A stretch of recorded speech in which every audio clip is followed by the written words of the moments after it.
자, 이번 섹션에서는 3장의 거래와 계정에 관한 단원 정리를 함께 하면서 연습 문제를 같이 풀어보도록 하겠습니다. 교재는 92쪽의 그 연습 문제를 보시면 되고요. 연습 문제 몇 문제를 좀 같이 풀어보면서 3장을 정리하고, 그래서 3장에서 중요한 내용이 있으면 또 되돌아가서 복습을 하면서 이렇게 해서 확실하게 익히도록 이렇게 하죠. 자, 1번. 다음 사항 중 회계상의 거래와 아닌 것을 이제 구분해 달라는 이런 문제입니다. 자, 앞서 회계상의 거래는 어떻게 정의를 내렸냐면, 회계상의 거래 그 예제로도 바로 전 섹션에서 이제 풀어봤었지만, 여러분이 이제 수업 들을 때는 지난주에 봤던 부분이라, 회계상의 거래는 일상적 거래하고는 차이가 있어서 일상적으로 거래인 것이 대부분의 회계상의 거래인 것이라고 했어요. 그죠? 겹치는 부분이 많지만 일상적으로는 거래가 아닌 것들도 거래일 수 있고, 그리고 또 일상적으로는 거래이지만 회계에서는 거래로 보지 않는 이러한 부분들도 있었습니다. 그래서 회계상의 거래는 어떠한 그 경제활동, 경영활동이 기업의 재무상태의 변화, 자산, 부채, 자본의 변동이 있느냐, 요때 이제 소유권의 이전, 요런 얘기를 합니다. 소유권이 이전되어지면서 어떤 권리나 의무가 발생한다든가, 이런 것들의 이제 관계를 잡는 거고요.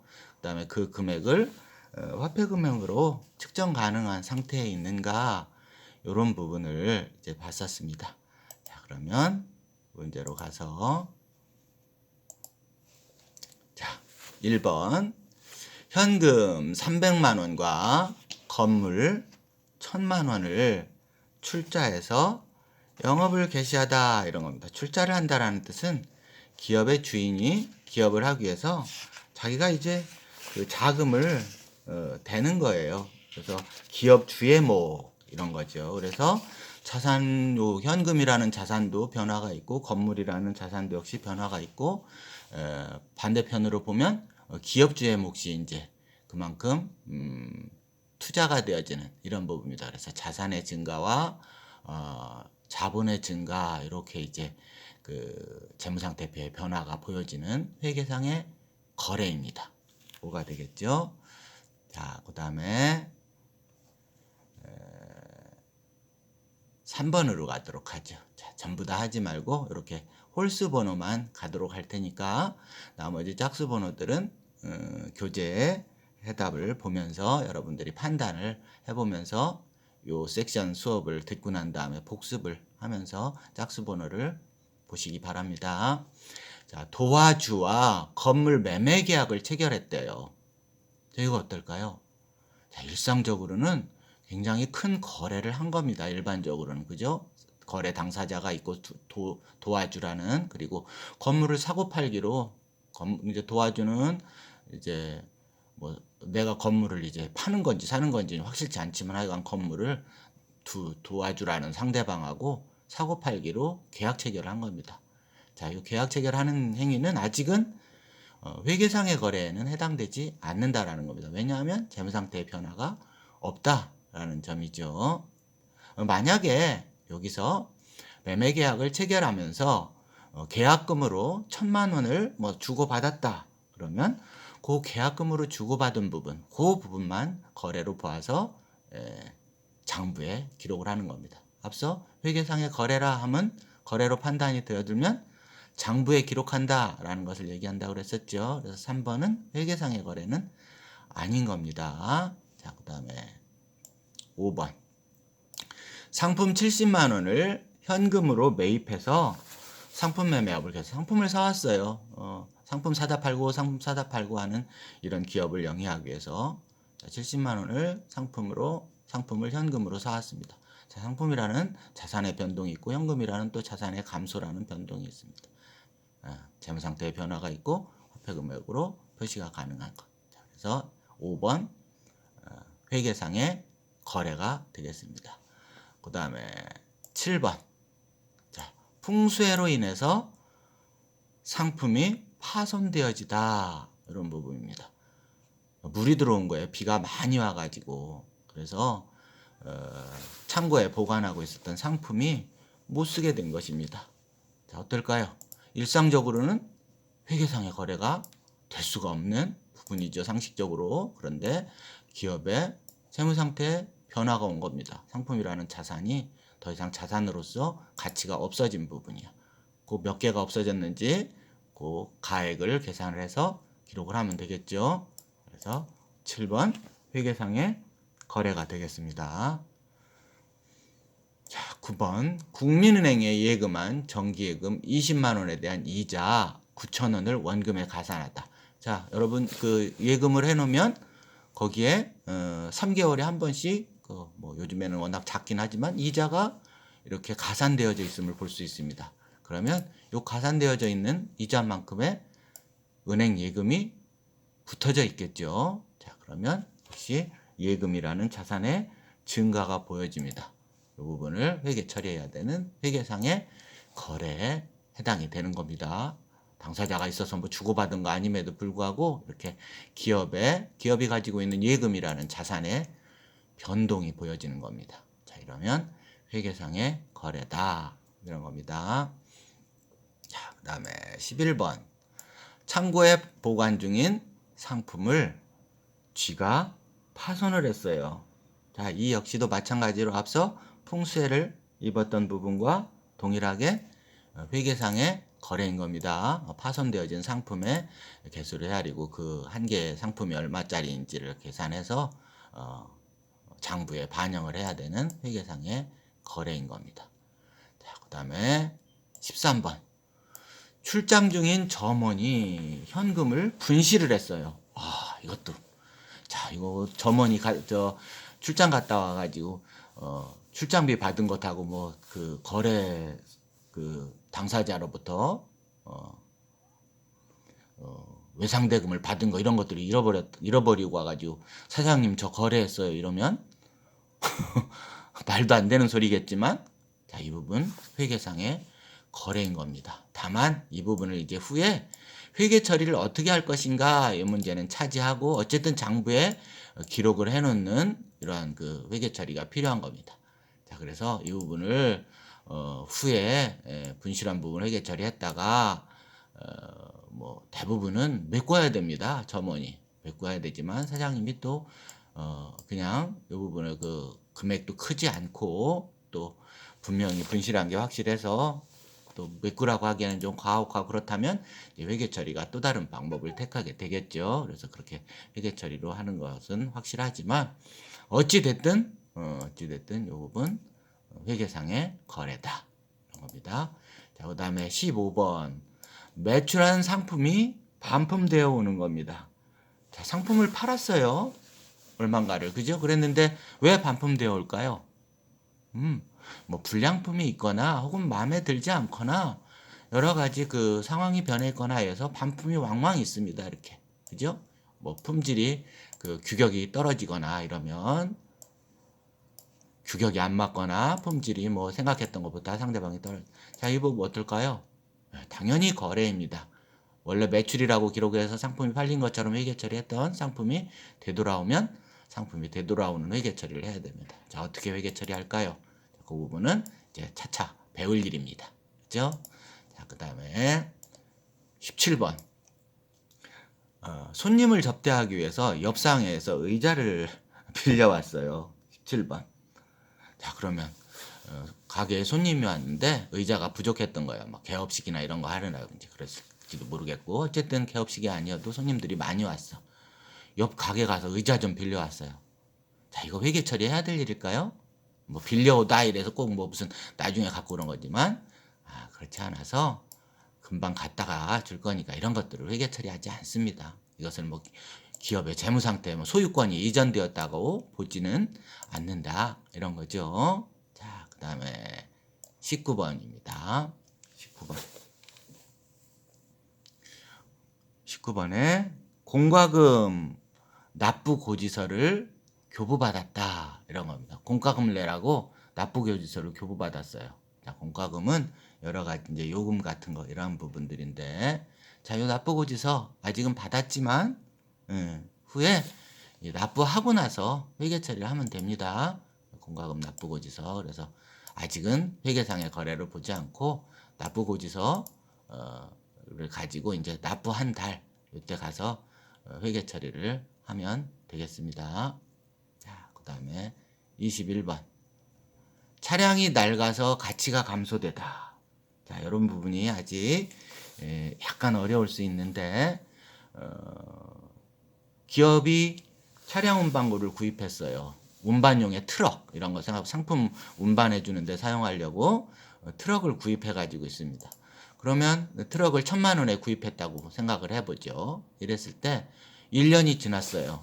자, 이 부분 1년이 지나도 차량 운반고를 1,000만 원짜리다라고 그대로 기록한다면 뭔가 의아하죠. 이거 1,000만 원짜리가 분명 아니죠.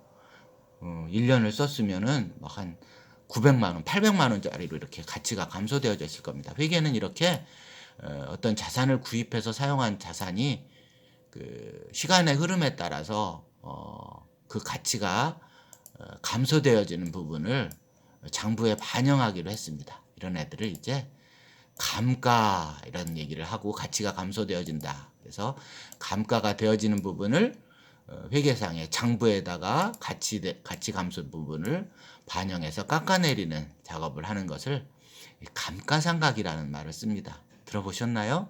자, 아직은 어렵습니다. 자, 어찌됐든 아직 상식적으로는 이런 게 어떻게 거래인가 여러분이 의아해할 부분이지만 이런 것들이 회계에서는 거래가 되는 겁니다. 왜냐하면 재무상태의 변화가 보여져요. 자산의 가치 감소분이 보여지는 겁니다. 그래서 가치가 감소된 부분을 비용으로 그 처리를 인식을 하고 그 자산의 가치를 깎아내리는 이런 회계 처리를 해야 된다라는 것을 알아두시면 되겠습니다. 자, 21번 같은 게 아직은 확 와닿지 않는 부분입니다. 자, 반드시 여기 안 다룬 짝수 부분도 다뤄보면서 의아한 부분이 있으면 이렇게 그 메모를 해두었다가 나랑 대면을 할 때 질문을 할 수 있는 시간 같은 때 이렇게 해결해서 깔끔하게 해결을 할 수 있도록 이렇게 하시기 바랍니다. 자, 그 다음에 2번 가보도록 할까요? 2번. 다음 거래들을 교환거래, 손익거래, 혼액거래. 요거는 뭔가요? 손익이 발생했느냐 유무에 따라서, 그리고 입금거래, 출금거래, 대체거래, 현금이 들어오거나 나가느냐에 따라서 현금거래인데 그것이 현금이 들어오면 입금거래, 그죠? 현금이 나가면 출금거래, 그죠? 그리고 현금과 관련이 없으면 대체거래 이렇게 분류를 한다고 했습니다. 자, 이 부분을 생각하면서 자, 가서 복습을 해보고 올까요? 배웠던 부분을. 자, 어디냐면 거래의 종류입니다. 거래 종류. 자, 거래 종류에서 여기 손익이 발생하느냐 유무에 따라서 뭐라고 그랬냐면 자산 부채 자본은 변화하지만 수익 비용이 발생하지 않으면 교환거래, 그리고 거래 총액이 수익이나 비용이 발생하는 거래는 손익거래, 그리고 하나의 거래 가운데 교환거래와 손익거래가 동시에 있으면 혼합거래 이란다고 그랬단 말이죠. 자, 그래서 이 부분을 생각하면서 보시면 될 것 같고요. 그 다음에 현금이 들어오느냐 나오느냐에 따라서 현금과 관련이 있으면 현금거래인데 현금이 들어오면 입금거래, 그리고 현금이 나가는 거는 출금거래, 그리고 현금의 입금과 출금을 동반하지 않는 거래, 얘는 대체거래라고 한다라고 했습니다. 기억나시죠? 자, 기억나더라도 이 문제풀이를 하면서 확인을 하는 과정을 거쳐서 확실하게 알아듣도록 하죠. 자, 이 문제 역시 여러분하고 같이 푸는데 역시 홀수 번호만 다뤄보도록 할게요. 홀수 번호만 다루다가 또 너무 지루한 감이 있으면 더 뛰어가도록 할게요. 자, 그래도 홀수 번호는 웬만하면 다 다뤄보도록 하겠습니다. 자, 1번 상품 15만 원을 20만 원에 판매하고 대금은 월말에 받기로 했대요. 자, 그러면 20만 원에 판매한 것, 이게 뭐가 될까요? 나중에 받기로 한 권리에 해당이 돼요. 외상 매출금이라는 애가 되어질 텐데 자산이 증가합니다. 20만 원만큼이. 그죠?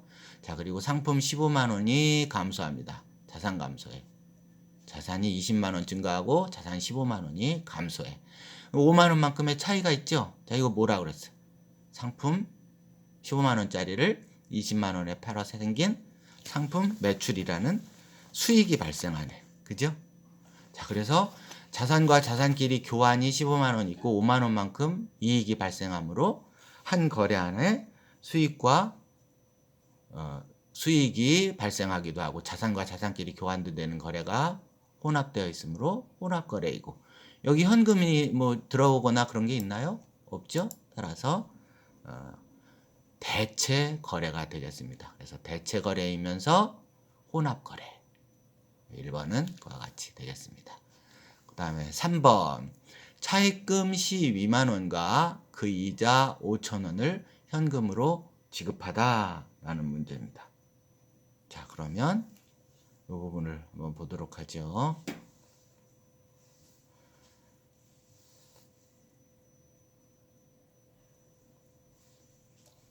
자, 차입금이라는 건 부채였었어요. 그러면 부채 12만 원을 갚으니까 부채가 감소되어지겠다. 그런데 이자까지 같이 줬어요. 그래서 이자 비용이 발생합니다. 그래서 부채의 감소, 비용의 발생, 거래에서의 결합관계가, 그죠? 그리고 현금 12만 5천 원이 감소되어지네. 그러면 자산과 부채끼리 교환도 되어지고 이자 비용이라는 비용도 발생하는 거래가 하나의 거래가 혼합되어져 있어요. 그래서 혼합거래이면서 현금이 지급되어졌어요. 그래서 혼합거래이면서 무슨 거래? 네, 출금 거래가 되겠네요. 그죠? 혼합거래이면서 출금 거래. 자, 그 다음에 5번.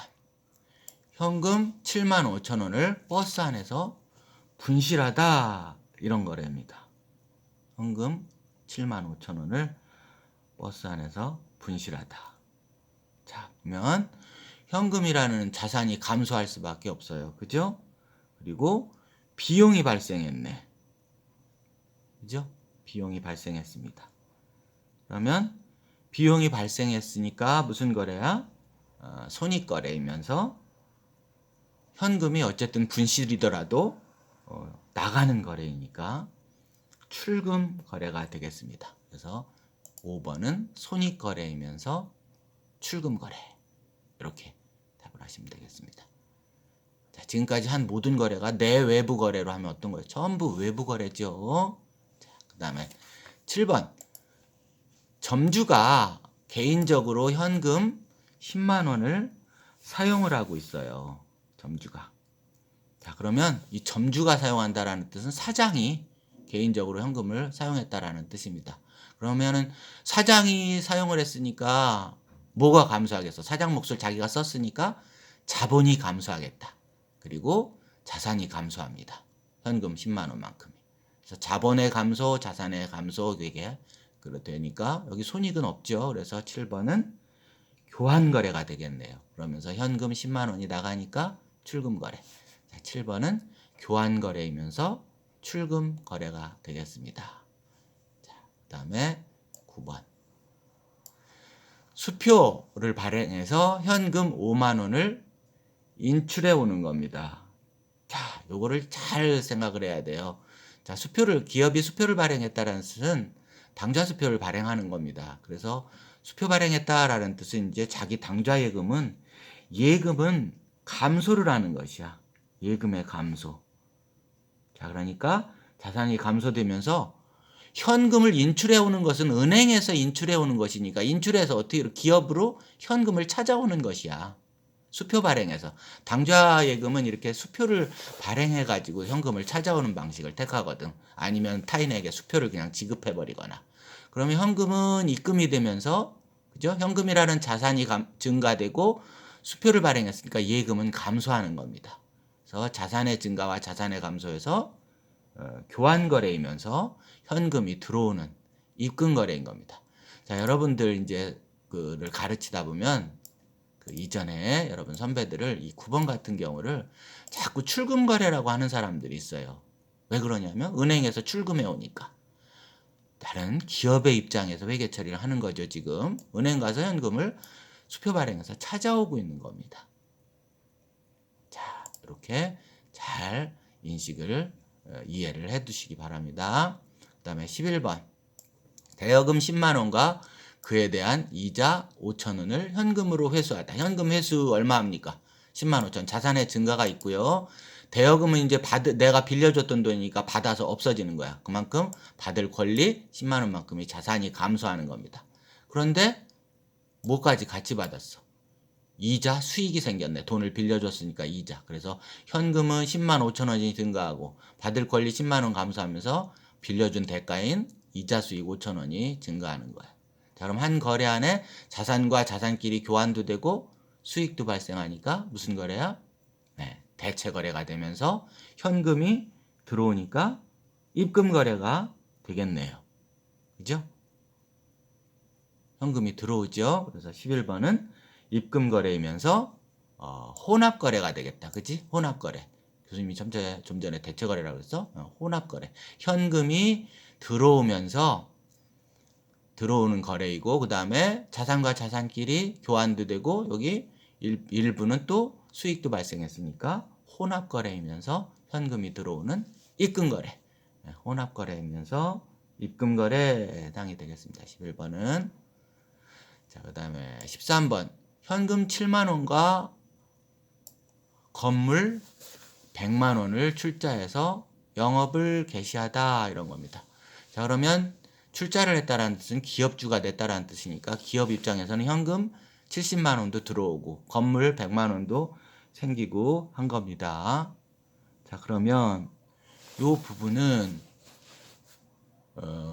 자산의 증가가 170만 원이 있는 거예요. 현금과 건물. 그리고 기업주가 냈으니까 자본의 증가. 그래서 자산과 자본끼리만 교환되어지는 교환거래입니다. 그런데 여기 이제 고민이 생겼어. 현금 70만 원도 들어오고 얘는 또 현금 아닌 애도 있어요. 자, 이런 애들은 뭐라고 부르냐면 일부자를 붙이면 됩니다. 여기서는 그래서 대체 거래에다가 교수님이 답에다 분류를 했지만 정확히는 일부 현금 거래, 일부 입금 거래 혹은 일부 대체 거래 아무렇게나 답을 해도 됩니다. 일부자만 붙이면서.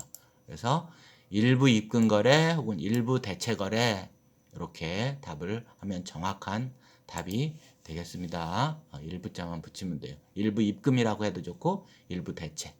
왜 그러냐면 아직 여러분들이 이제 전표제도 이런 것들을 배우지 않았는데 이럴 때 전표를 이렇게 현금이 들어오니까 입금 전표도 써야 되고 그다음에 건물이라는 요거 부분에 대해서는 대체 전표도 사용하고 이래야 되는 거예요. 그래서 일부자를 붙이면 됩니다. 자, 그다음 15번 수수료 5천 원을 현금으로 받았다 이런 뜻입니다. 자, 그럼 현금 받았어요. 수수료 수익이 생겼네. 자, 전액 수익이 발생하는 거래이므로 손익거래에 해당이 됩니다. 자, 손익거래이면서 5천 원 현금으로 받았으므로 당연히 입금거래에 해당이 되겠습니다. 그래서 15번은 손익거래이면서 입금거래에 해당이 되겠습니다. 자, 그 다음에 17번. 보통예금 통장에 이자 3,500원이 들어온 거예요. 아까 전에 나왔었던 문제하고 거의 비슷한 문제인데 이자가 들어와서 이자가 예금에 붙어져서 있는 거예요. 자산, 예금이라는 자산, 보통예금이라는 자산의 증가가 보여지고 왜 이자는 생겼냐면 이자 수익이 발생한 겁니다. 이자 수익이 발생을 했어요. 자, 그러면 이 이자 수익이 발생한 부분, 이 부분은 손익거래에 해당이 되겠다. 그죠? 이자 수익 발생했으니까. 자, 손익거래이면서 현금이 들어온 것이 아니라 예금 통장에 그대로 예금이 증가하니까 대체 거래가 되겠네요. 그죠? 현금이 입금된 건 아니지. 보통 예금으로 들어온 것이야. 자, 이것도 역시 여러분들이 혼란스러워하는데 회사로, 기업으로 돈이 현금이 들어온 것이 아니라 우리 기업이 가지고 있는 보통 예금이라는 그냥 예금이라는 자산에 이자가 들어와서 자산이 증가한 것이야. 자, 이런 게 구분이 조금 아직은 어려울 수 있습니다. 자, 그 다음에 그래서 17번 뭐라고? 손익거래이면서 대체거래인 겁니다. 손익거래에서 대체거래 17번. 자, 그 다음에 19번 집세 75만 원을 현금으로 지급하고 있어요. 집세는 뭐냐면 내가 어떤 상대방한테 건물이라든가 이런 것들을 빌려서 사용하고 있을 수 있잖아. 그지? 그럼 매월 그 집세를 내게 되는데 이런 이제 집세는 뭐라고 나중에 이제 앞서 배운 개정 과목으로 뭐라 그러냐면 임차료라는 말을 써요. 그렇지만 아직은 그거를 알라는 건 아니고 자, 어때? 비용이 발생한 거지. 자, 비용이 발생하면서 자산을 현금을 지급해야 돼. 감소한 거야. 비용이 발생하고 자산. 비용만 전액이 비용 발생했으니까 얘는 어떤 거래에 속해? 손익거래에 속하는 겁니다. 자, 그리고 현금이 나갔어요. 무슨 거래? 출금거래에 해당이 됩니다. 손익거래와 출금거래에 해당이 되는 겁니다. 자, 요 문제를 풀을 때 해답에 거기 찾아다니면서 그렇게 칸을 메꾸는 식으로 하지 말고요. 이렇게 교수님이 이렇게 쓴 대로 여기 옆에다가 책에다가 이렇게 써주는 게 좋습니다. 가로 열고 손익거래와 그다음에 출금거래 이렇게. 자, 답은 그 정리를 위해서 이렇게 정리정돈하기 편하게 그렇게 칸을 쳐서 해놨어요. 그다음에 21번 현금 50만 원을 대여하다. 대여하다라는 뜻은 빌려주었다 이런 뜻입니다. 자, 그럼 빌려주었으면 대여금이라는 내가 나중에 받을 무턱대고 빌려준 거 아니지? 3개월 후에 뭐 받기로 했다든가 혹은 1년 후에 받기로 했다든가 이렇게 하면서 빌려줬을 거 아니야? 심지어 그냥 빌려준 것도 아니고 매월 얼마의 이자를 받기로 하고 몇 퍼센트 이자를 받기로 하고 뭐 이런 식으로 빌려줬을 거라고. 그지? 자, 그러면 뭐 3개월 후 혹은 1년 후 이 50만 원은 고스란히 받으면서 매월 받기로 한 이자도 받고 이런 행위가 이제 이루어지겠다. 그쵸? 자, 그러면 대여금이라는 권리 증가, 자산이 증가하지만 현금은 당장 감소돼야 돼. 내가 빌려줬으니까. 자산의 증가와 자산의 감소. 무슨 거래? 교환 거래가 되겠네. 그지? 교환 거래가 되면서 일단 현금은 나갔어요. 대여해 줘야 되니까. 그래서 출금 거래가 되겠다. 교환 거래와 출금 거래 이와 같이 되는 겁니다. 자, 그다음에 23번. 임대료가 있어요. 임대료 5만 원 중 3만 원은 수표로 나머지 2만 원은 현금으로 받았다. 이런 겁니다. 자, 역시 마찬가지로 수표로 받고 현금으로 받고 자, 이렇게 해서 뭔가 다른 것 같지만 이 수표로 받는 이와 같은 행위는 그 수표라는 것은 타인이 발행한 수표는 모두 현금으로 봅니다. 타인이 발행한 수표는 수표를 받았다. 여기 수표라고 하는 것은 내가 기업이 수표를 발행했다라고 하면 발행할 때는 아까 뭐라고 그랬어? 예금 감소한다고 그랬는데 다른 사람이 발행한 수표를 내가 받으면 그 수표는 현금으로 회계 처리를 합니다. 자, 요거 이제 회계를 조금만 공부하다 보면 이제 당연히 이제 자연스럽게 알게 되는데 아직은 여러분들이 어려울 수 있어요. 왜냐하면 타인이 발행한 수표는 내가 그냥 그 수표를 또 타인에게 지급하고 이렇게 현금처럼 그대로 사용할 수가 있어요. 그래서 다른 사람이 발행해서 나한테 준 그 타인이 발행한 수표는 현금 처리를 합니다. 그러니까 수표로 받고 현금으로 받고 이랬다고 하지만 이 5만 원은 모두 다 어떤 얘기냐면 전부 다 5만 원을 현금으로 받았다라는 얘기하고 다름이 아니라는 뜻입니다. 자, 그러면 요 금액은 자, 임대료라는 수익이 발생하죠. 그리고 5만 원만큼 현금이라는 자산이 증가합니다. 자산의 증가 왼쪽, 임대료라는 수익의 발생 오른쪽 이렇게 되어지는. 자, 그러면 수익이 발생했으니까 무슨 거래야? 손익거래에 해당이 되겠다. 그죠? 손익거래이면서 전부 다 5만 원만큼이 뭐라고? 현금이 들어왔다라는 거 교수님이 얘기했어요. 자, 그랬으니까 무슨 거래? 입금 거래 이와 같이 보여지겠다.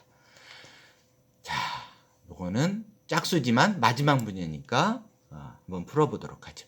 기업주가 개인적으로 현금 30만 원을 가져갔어요. 또 인출해 간 겁니다. 어딘가에서도 인출해 가는 회계였었죠. 자, 이번에는 여러분들이 잠깐 개별적으로 한번 해보세요. 한 10초간 생각을 줄 테니까. 자, 생각 주는 것도 웃기다. 그죠? 온라인이라 여러분들. 그냥 그 생각을 해보세요. 교수님 생각을 말할 때. 자, 기업주가 개인적으로 기업주는 누구라고? 기업의 사장 뭐 이렇게 생각하면 됩니다. 그러면 현금을 가져갔으니까 자산이 감소되어지는데 기업주가 가지고 가면 뭐가 감소한다고? 자본이 감소하는 겁니다. 자본의 감소와 자산의 감소로 이루어졌으니까 교환거래이고 현금을 가져갔으니까 출금거래가 되겠네. 그쵸? 그래서 24번은 교환거래와 출금거래에 해당이 되는 이러한 문제입니다. 자, 3장의 그 단원 정리 문제를 섹션 2에서도 계속해서 몇 문제를 더 해보도록 하겠습니다.